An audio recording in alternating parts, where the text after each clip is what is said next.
जगह घूमने के लिए नहीं, महसूस करने के लिए होती है और माथेरन उन्हीं जगहों में से एक है। यहाँ पर ना ट्रैफिक ना शोर, बस पेड़ों की बातें और हवाओं की कहानियाँ और सिर्फ सुकून। यहाँ का हर रास्ता हमें ले जाता है माथेरन की खूबसूरती दिखाने के लिए और यहाँ हर मोड़ पर हमारी मेमोरीज बन जाती है।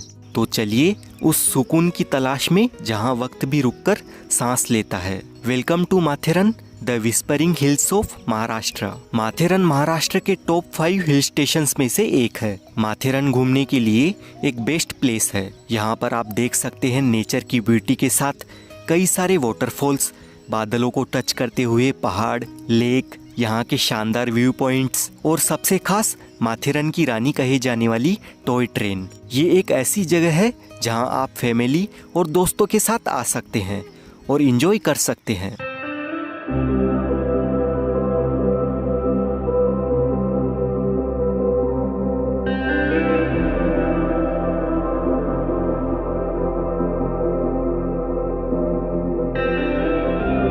माथेरन आने के लिए आपको सबसे पहले नेरल रेलवे स्टेशन तक आना होगा। मुंबई से नेरल आप कर्जत फास्ट लोकल ट्रेन पकड़ के यहाँ तक आ जाए। नेरल रेलवे स्टेशन माथेरन का सबसे नज़दीकी रेलवे स्टेशन है और नेरल से माथेरन सिर्फ 8 से 9 किलोमीटर के डिस्टेंस पर ही है। अब नेरल से माथेरन जाने के लिए यहाँ से डायरेक्ट टॉय ट्रेन भी जाती है, पर मॉनसून के टाइम पर इसको 3 महीने के लिए बंद कर दिया जाता है क्योंकि बारिश के टाइम पर थोड़ा रिस्क रहता है। लेकिन आपको टेंशन लेने की ज़रूरत नहीं है। नेरल रेलवे स्टेशन के बाहर टैक्सी स्टैंड से माथेरन जाने के लिए आपको टैक्सी मिल जाएगी, जिसका पर पर्सन का चार्ज 100 रुपीज़ और चाइल्ड का 50 रुपीज़ होता है। टैक्सी से 20 से 25 मिनट में हम माथेरन पहुंच जाते हैं। और अगर आप माथेरन बाई रोड आना चाहते हैं तो मुंबई से माथेरन 80 किलोमीटर के डिस्टेंस पर है और पुणे से 120 किलोमीटर की दूरी पर है। अगर आप माथेरन अपनी पर्सनल कार या बाइक लेकर आते हैं तो यहाँ पर पार्किंग एरिया भी बना हुआ है।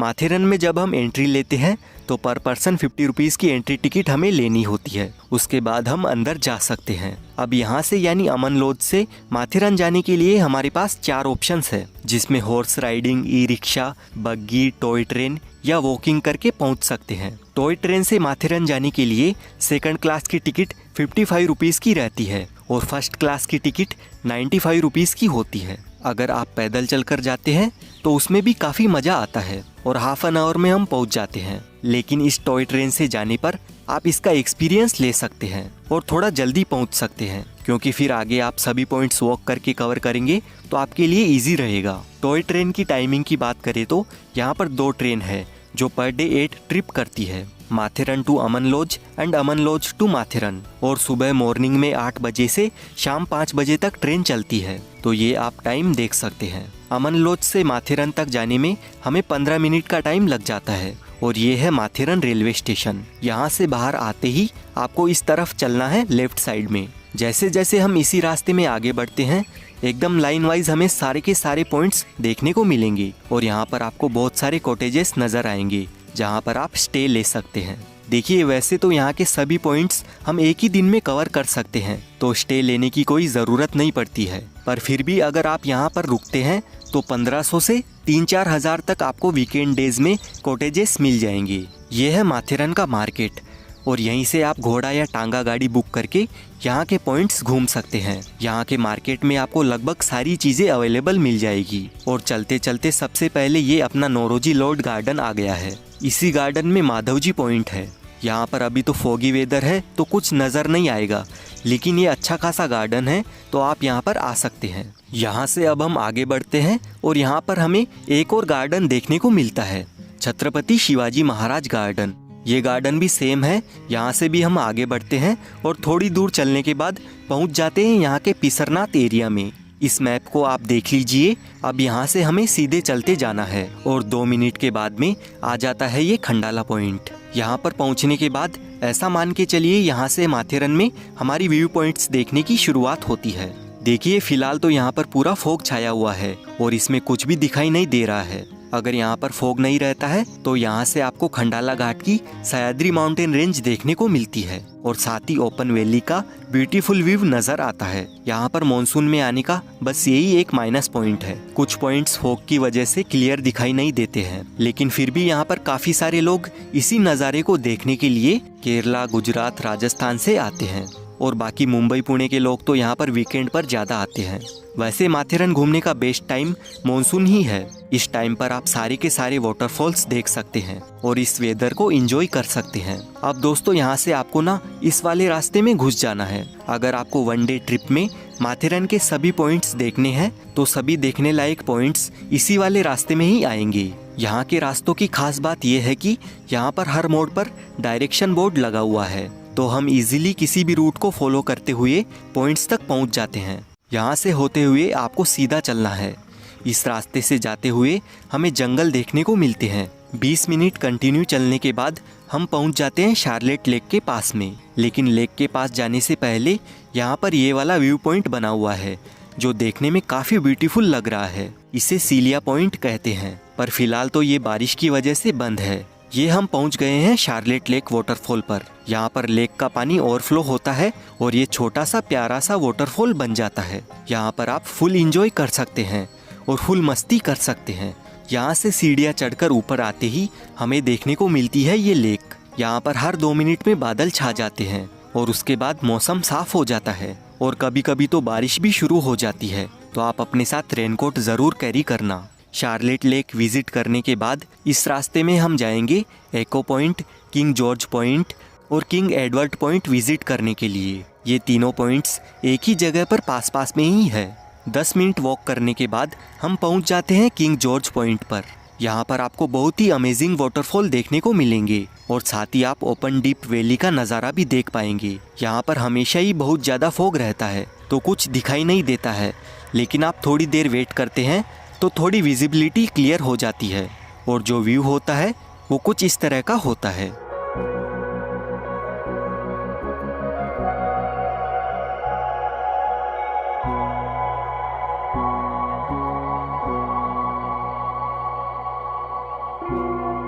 यहाँ पर आप गर्मा गर्म भुट्टा खाते हुए इस नज़ारे को देख सकते हैं और एंजॉय कर सकते हैं।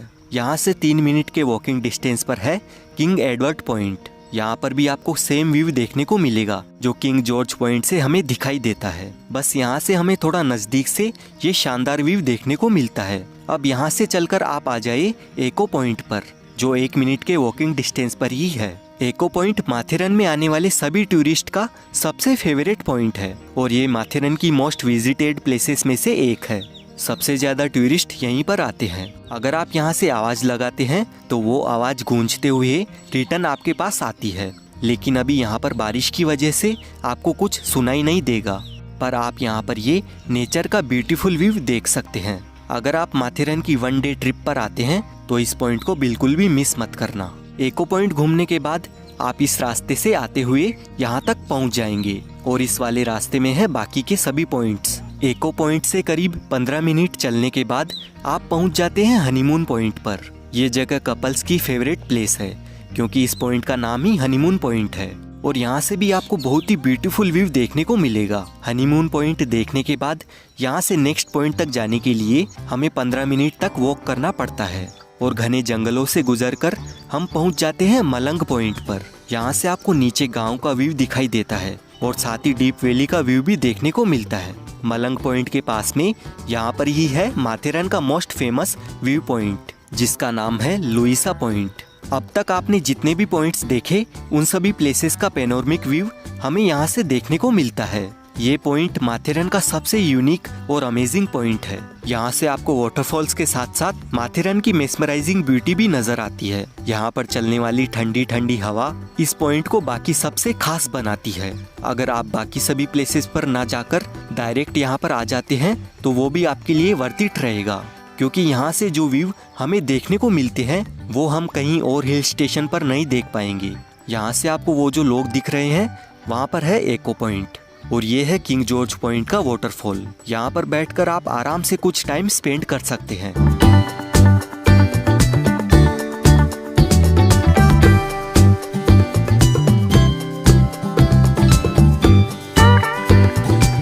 अब हम विजिट करेंगे हमारा लास्ट पॉइंट। मलंग पॉइंट से करीब 30 मिनट का वॉक करने के बाद हम पहुंच जाते हैं सनसेट पॉइंट पर।